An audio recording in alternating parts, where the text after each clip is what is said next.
മിസ്സിൻ്റെ പിന്നിലായിട്ട് നമ്മുടെ ഭയങ്കര ക്യൂട്ടായിട്ടുള്ള സ്പൈഡറിൻ്റെ ഒരു ഫോട്ടോ നിങ്ങൾക്ക് കാണാം അല്ലേ. അപ്പം മിസ്സിനെ നിങ്ങൾക്ക് എല്ലാവർക്കും അറിയാം, പൊതുവേ പട്ടികളെയൊക്കെ പേടിയാണ്.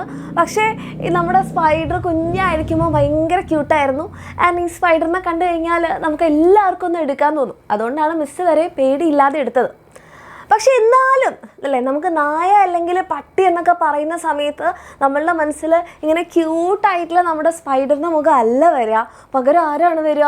ഇങ്ങനെ കുറച്ചുകൊണ്ടിരിക്കുന്ന ആ ഒരു പട്ടി നമ്മളുടെ അടുത്തേക്ക് ഇങ്ങനെ ഓടി വരുന്ന ഒരു ഐഡിയ ആയിരിക്കും നിങ്ങളുടെ എല്ലാവരുടെയും മനസ്സിൽ കിട്ടുക അല്ലേ. അപ്പോൾ നിങ്ങൾ ആലോചിച്ച് നോക്കും മക്കളെ, ഒരു പട്ടി നിങ്ങളുടെ അടുത്തേക്ക് ഇങ്ങനെ കുറച്ചുകൊണ്ട് ഇങ്ങനെ ബൗ ബൗ ബൗ ബൗ എന്ന് പറഞ്ഞാൽ കുറച്ചുകൊണ്ട് ഇങ്ങനെ ഓടി അടുക്കുകയാണ്. നിങ്ങൾ എന്ത് ചെയ്യും? ഇതേ ക്യൂട്ടായിട്ടുള്ളൊരു പട്ടി എന്ന് പറഞ്ഞിട്ട് നിങ്ങളവിടെ നിൽക്കുമോ? ഇല്ലല്ലോ. നമ്മളാകെ എന്തൊക്കെയാണോ നമ്മുടെ ശരീരത്തിൽ ഉണ്ടാകുന്ന മാറ്റങ്ങൾ എന്ന് വെച്ച് കഴിഞ്ഞാൽ നമ്മൾ തന്നെ ഞെട്ടിപ്പോവും. അല്ലെങ്കിൽ നമ്മളാകെ വിയർത്ത് കുളിക്കും അല്ലേ. നമ്മുടെ ഹാർട്ട് ബീറ്റ് നേരെ നിൽക്കുമോ? ടപ്പ് ടപ്പ് ടപ്പ് ടപ്പ് ടപ്പോ എന്ന് പറഞ്ഞിട്ട് ഇങ്ങനെ ഹാർട്ട് ബീറ്റ് ഇങ്ങനെ അടിച്ചുകൊണ്ടിരിക്കുന്നുണ്ടാവും. നമ്മളൊക്കെ ബ്രീതിങ് റേറ്റ് നമ്മളിങ്ങനെ എന്ത് ചെയ്യുന്നറിയാതെ നമ്മളിങ്ങനെ ശ്വാസം എടുത്തുകൊണ്ടിരിക്കുന്നുണ്ടാവും അല്ലേ. അപ്പം മെസ്സേജ് ചുമ്മാ ഒരു പട്ടി കരച്ചുകൊണ്ടിരിക്കുമ്പം മറ്റേ ആളുടെ മുഖം തന്നെ നോക്കിക്കേ. ഇതേപോലെയല്ലേ എൻ്റെ മക്കളുടെ എല്ലാവരുടെയും മുഖം ഉണ്ടാവുക. നേരത്തെ മെസ്സേജ് കാണിച്ചു തന്നതുപോലത്തെ ഇതേപോലത്തെ ഒരാൾ നമ്മളുടെ അടുത്തേക്ക് ഇങ്ങനെ ഓടി കുറച്ചുകൊണ്ട് ഇങ്ങനെ വരുമ്പം നമ്മളുടെ എല്ലാവരുടെയും ഫേസ് എന്താകും? ഇതേപോലെയാവും അല്ലേ. ഇതേപോലെ ആയി നമ്മളവിടെ നിൽക്കുകയല്ല ചെയ്യുക. നമ്മൾ ഓടിയ വഴിയിൽ പുല്ല് പോലും മുളയ്ക്കില്ല. അത്രയും സ്പീഡിൽ എന്താണ് നമ്മൾ ഓടി നമ്മൾ എത്തേണ്ട അടുത്ത് എത്തിയിട്ടുണ്ടാവും. ആൻഡ് അതെന്ന് പറഞ്ഞത് എന്തിനു വേണ്ടിയിട്ടാണ് നമ്മളിപ്പോൾ ഓടാൻ നമ്മളെ സഹായിച്ചത്? എന്താ? നമ്മുടെ ശരീരത്തിന് അറിയാം, നമ്മുടെ ശരീരത്തിന് മനസ്സിലായി അവിടെ നിന്ന് കഴിഞ്ഞാൽ പണി കിട്ടും, ആ പട്ടിയുടെ കടി ഈ കുട്ടിക്ക് കിട്ടും. അപ്പോൾ അത് കിട്ടാൻ പാടില്ല. അപ്പോൾ എന്ത് ചെയ്യണം? ഓടി രക്ഷപ്പെടണം. അങ്ങനെ ഓടി രക്ഷപ്പെടാൻ വേണ്ടിയിട്ടാണ് നമ്മുടെ ശരീരത്തിൽ പല തരത്തിലുള്ള മാറ്റങ്ങളുണ്ടായത്. ആ മാറ്റങ്ങൾ ഉണ്ടായത് കൊണ്ടാണ് നമുക്ക് എന്ത് ചെയ്യാൻ പറ്റിയത്? ഓടി രക്ഷപ്പെടാൻ പറ്റിയത് അല്ലേ. അപ്പോൾ ആ മാറ്റങ്ങൾ നല്ലതാണോ മോശമാണോ? തീർച്ചയായിട്ടും നല്ലതാണ്. അല്ലെങ്കിൽ പട്ടിയുടെ കടിയും കൊണ്ട് അവിടെ ഹോസ്പിറ്റലിൽ ഇരിക്കേണ്ടി വന്നേനെ അല്ലേ.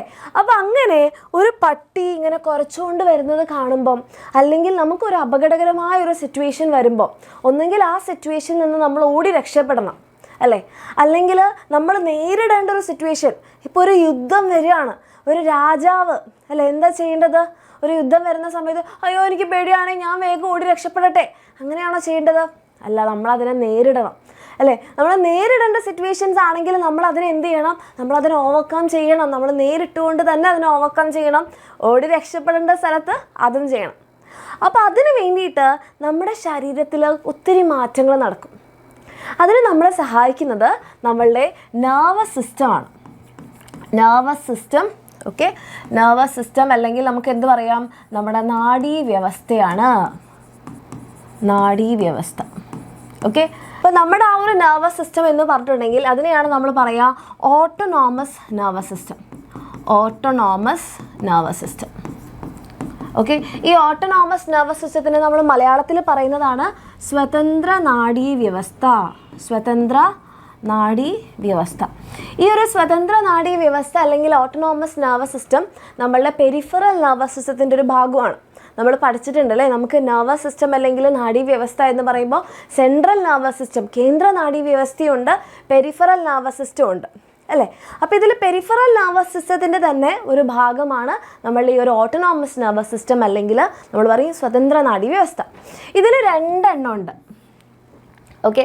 അതാണ് sympathetic nervous system, sympathetic nervous system and parasympathetic nervous system. Sympathetic നാഡീവ്യവസ്ഥ, അതേപോലെ തന്നെ പാരാസിമ്പത്തറ്റിക് നാഡീവ്യവസ്ഥ.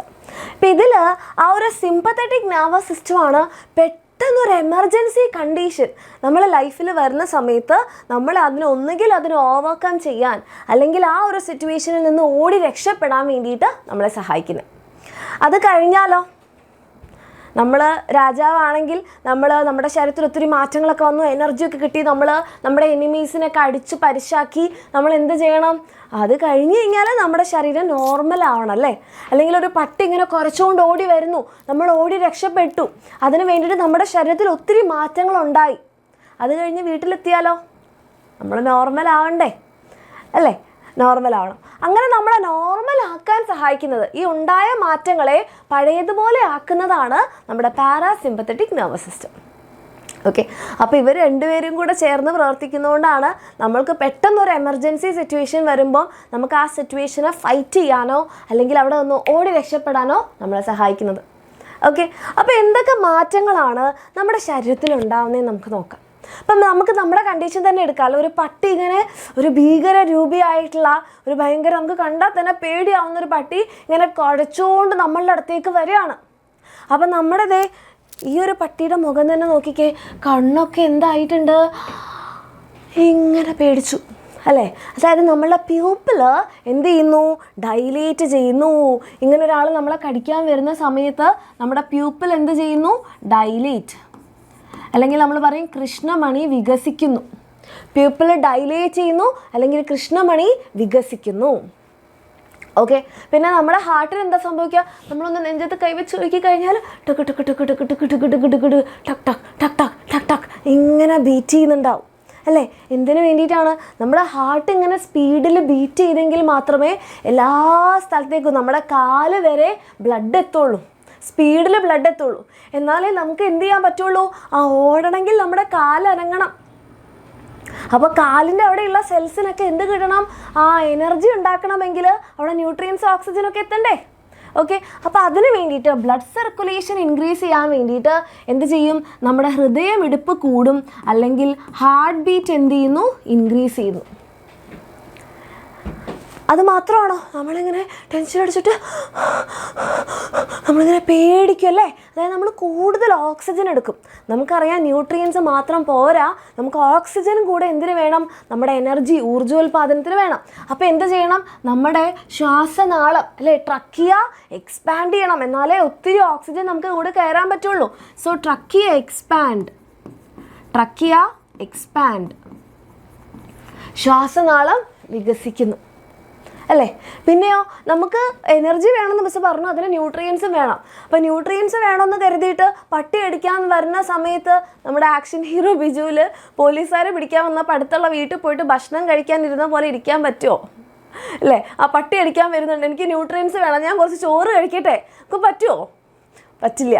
അപ്പോൾ നമ്മൾ എന്ത് ചെയ്യണം, നമ്മുടെ ഉള്ളിൽ നമ്മുടെ ശരീരത്തിൽ ഓൾറെഡി സംഭരിച്ച് വെച്ചിരിക്കുന്ന, ഓൾറെഡി സ്റ്റോർ ചെയ്ത് വെച്ചിരിക്കുന്ന നമ്മുടെ ഗ്ലൈക്കോജനെ എന്താക്കി മാറ്റണം മക്കളെ, ഗ്ലൂക്കോസ് ആക്കി മാറ്റണം. തൽക്കാലത്തേക്ക് നമുക്ക് എനർജി കിട്ടണം, അതിന് എവിടെയാണോ ഉള്ളത് അത് ഉപയോഗിക്കുക. ഓക്കെ, പിന്നെ നമ്മൾ എന്താ ചെയ്യേണ്ടത്, നമ്മുടെ ഇവിടെ കിഡ്നിയുടെ മുകളിലായിട്ട് നമുക്കൊരു തരത്തിലുള്ള ഗ്രന്ഥികളുണ്ട്, ഗ്ലാൻസ് ഉണ്ട്. അതൊക്കെ നമ്മൾ നമ്മുടെ 3ാമത്തെ ചാപ്റ്ററിലൊക്കെ പഠിക്കും. അപ്പോൾ ആ ഗ്ലാൻഡ് ഒരു 2 തരത്തിലുള്ള ഹോർമോൺസ് ഒക്കെ ഉണ്ടാക്കുന്നുണ്ട്. അത് ഈ പ്രവർത്തനങ്ങളെ കൂട്ടുന്ന ഹോർമോണാണ്. ഓക്കെ, അപ്പോൾ ആ ഹോർമോൺസിൻ്റെ പ്രൊഡക്ഷൻ ഇൻക്രീസ് ചെയ്യും. ഹോർമോൺ ഉൽപ്പാദനം അല്ലെങ്കിൽ ഹോർമോൺ പ്രൊഡക്ഷൻ ഇൻക്രീസസ്. ഇതൊക്കെ നമുക്ക് എന്തിനു വേണ്ടിയിട്ടാണ്, എനർജി കൂട്ടാൻ വേണ്ടിയിട്ടാണ്. ഇങ്ങനെ എനർജി കൂട്ടിയെങ്കിൽ മാത്രമേ നമുക്ക് എന്ത് ചെയ്യാൻ പറ്റുള്ളൂ, ഓടി രക്ഷപ്പെടാൻ പറ്റുള്ളൂ. ഓക്കെ അല്ലേ? അപ്പോൾ ഇത്രയും കാര്യങ്ങൾ നമ്മൾക്ക് കൂട്ടുകയാണ് ചെയ്തത്. അപ്പോൾ അതിൻ്റെ ഇംഗ്ലീഷിൽ മലയാളത്തിൽ എന്താ എഴുതാം, നമ്മുടെ കൃഷ്ണമണി വികസിക്കുന്നു, കൃഷ്ണമണി വികസിക്കുന്നു. പിന്നെയോ നമ്മുടെ ഹൃദയമിടിപ്പ് കൂടുന്നു, ഹൃദയമിടിപ്പ് കൂടുന്നു. ശ്വാസനാളം വികസിക്കുന്നു, ശ്വാസനാളം വികസിക്കുന്നു. എന്തിനാണ്, നമുക്ക് ഒത്തിരി ഓക്സിജൻ എടുക്കാൻ വേണ്ടിയിട്ട്. പിന്നെ നമ്മുടെ ഗ്ലൈക്കോജനെ ഗ്ലൂക്കോസ് ആക്കി മാറ്റുന്നു. മലയാളത്തിൽ നമ്മൾ ഗ്ലൈക്കോജനെ ഗ്ലൂക്കോസ് തന്നെയാണ് പറയാം. ദെൻ ഇവിടെ നമ്മുടെ ഹോർമോൺ ഉൽപ്പാദനം കൂടുന്നു, ഹോർമോൺ ഉൽപ്പാദനം കൂടുന്നു. അപ്പോൾ ഇത്രയും സാധനങ്ങൾ നമുക്ക് കൂടുകയാണ് ചെയ്യുന്നത്.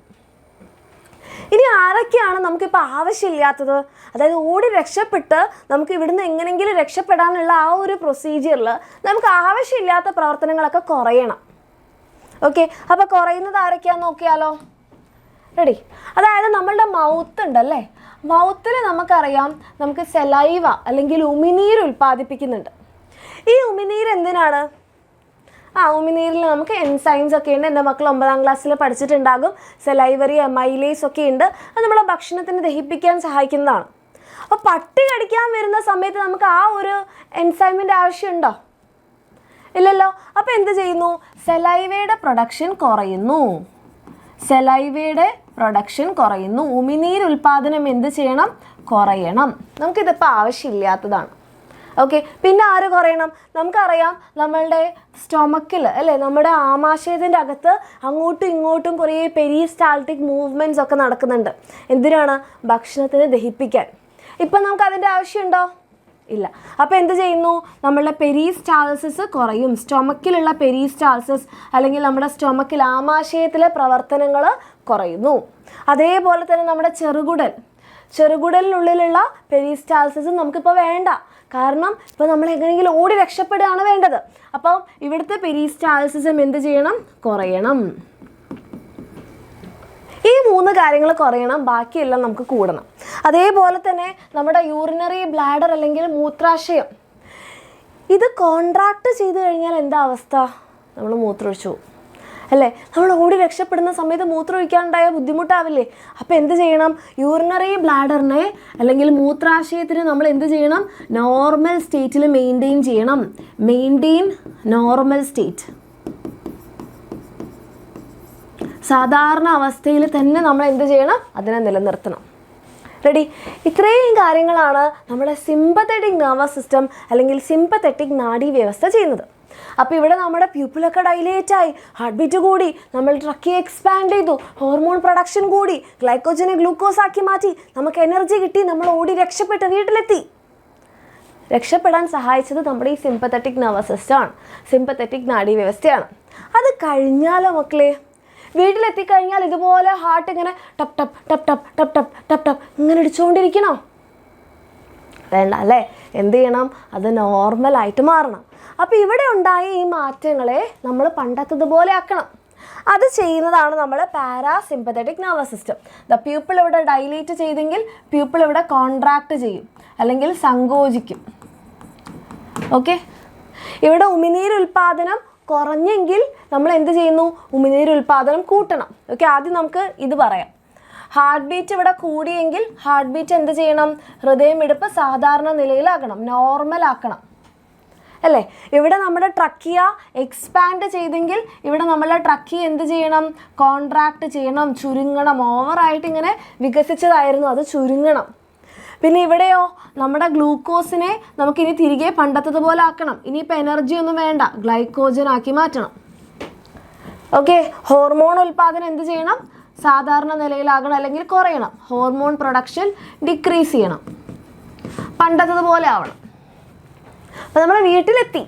ഇനി വേണമെങ്കിൽ യൂറിനേറ്റ് ചെയ്യാം, അതായത് യൂറിനറി ബ്ലാഡർ ഇനി വേണമെങ്കിൽ കോൺട്രാക്ട് ചെയ്യാം.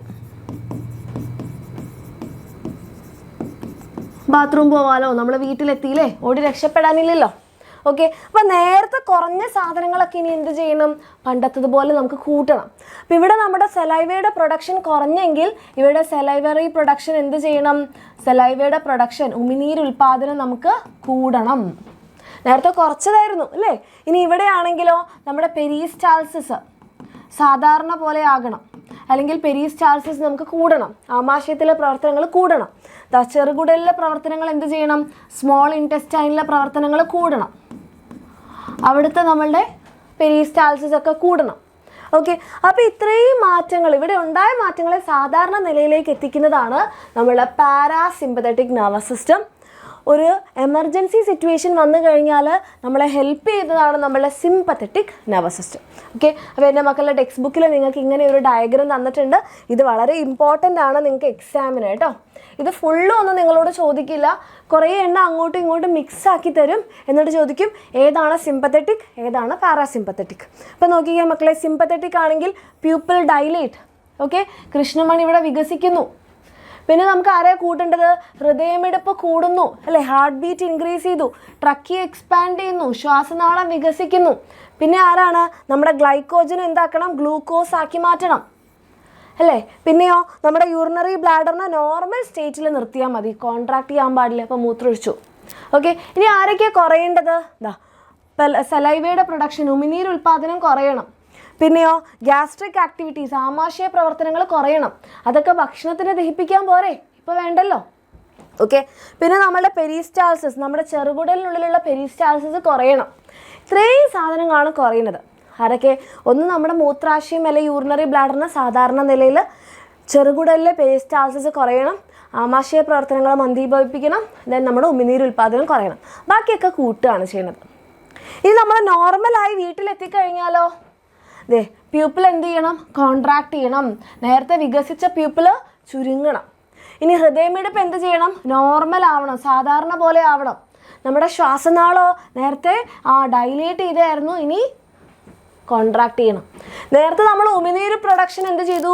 കുറച്ചു. ഇനി അതെന്ത് ചെയ്യണം? സാധാരണ പോലെ ആക്കാൻ വേണ്ടിയിട്ട് കൂട്ടണം. ഓക്കെ. ദെൻ നമ്മുടെ ഗ്യാസ്ട്രിക് ആക്ടിവിറ്റി നമ്മൾ നേരത്തെ കുറച്ചതായിരുന്നു, ഇനി അത് നോർമൽ ആക്കണം. നമ്മൾ നേരത്തെ ഗ്ലൂക്കോസിനെ ഗ്ലൈക്കോജൻ ആക്കിയെങ്കിൽ ഗ്ലൈക്കോജനെ നമ്മൾ ഗ്ലൂക്കോസ് ആക്കിയെങ്കിൽ ഇനി നമ്മൾ ഗ്ലൂക്കോസിനെ വീണ്ടും അതിൻ്റെ സ്റ്റോർഡ് ഫോം ആയിട്ടുള്ള ഗ്ലൈക്കോജൻ ആക്കണം. ഓക്കെ. ദെൻ നമ്മുടെ പെരിസ്റ്റാൾസിസ് സാധാരണ പോലെ ആവണം. യൂറിനറി ബ്ലാഡറിനെ വേണമെങ്കിൽ ഇനി സങ്കോചിക്കാം, അതായത് യൂറിനേറ്റ് ചെയ്യാം.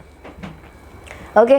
ജസ്റ്റ് എൻ്റെ മക്കൾ ഇത് ആലോചിച്ച് കഴിഞ്ഞാൽ ഇതിന് നേരെ ഓപ്പോസിറ്റാണ് നമ്മൾ ഇതിൽ എഴുതേണ്ടത്, പാരാസിമ്പത്തറ്റിക്കിൽ എഴുതേണ്ടത്. അത്രയും ആലോചിച്ചാൽ മതി. എൻ്റെ മക്കൾക്ക് ക്ലിയർ ആയോ? 4 ആൾക്കാരാണ് സിമ്പത്തറ്റിക്കിൽ നമുക്ക് കുറയ്ക്കേണ്ടത്, ബാക്കിയൊക്കെ കൂട്ടുകയാണ്. ആ കുറഞ്ഞ ആൾക്കാരെ ഇവിടെ കൂട്ടുക, കൂടിയ ആൾക്കാരെ കുറയ്ക്കുക. ഓക്കെ. അപ്പോൾ അത്രയേ ഉള്ളൂ നമ്മുടെ sympathetic and parasympathetic nervous system.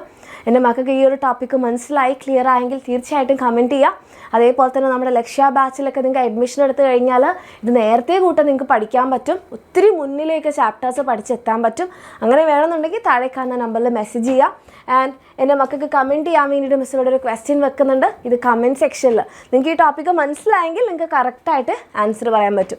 നോക്കിക്കേ, choose the action of sympathetic nervous system. ഇതിലേതാണ് സിമ്പത്തറ്റിക് വ്യവസ്ഥയുടെ പ്രവർത്തനം? അതേതാണെന്നുള്ളത് ഒന്നുകിൽ എൻ്റെ മക്കൾ ഓപ്ഷൻ ഏതാണെന്ന് പറയാം, അല്ലെങ്കിൽ ആ സ്റ്റേറ്റ്മെൻറ്റ് എടുത്ത് എഴുതാം. ഓക്കെ. Thank you. നമുക്കിനി നെക്സ്റ്റ് ഒരു ക്ലാസ്സിൽ കാണാം.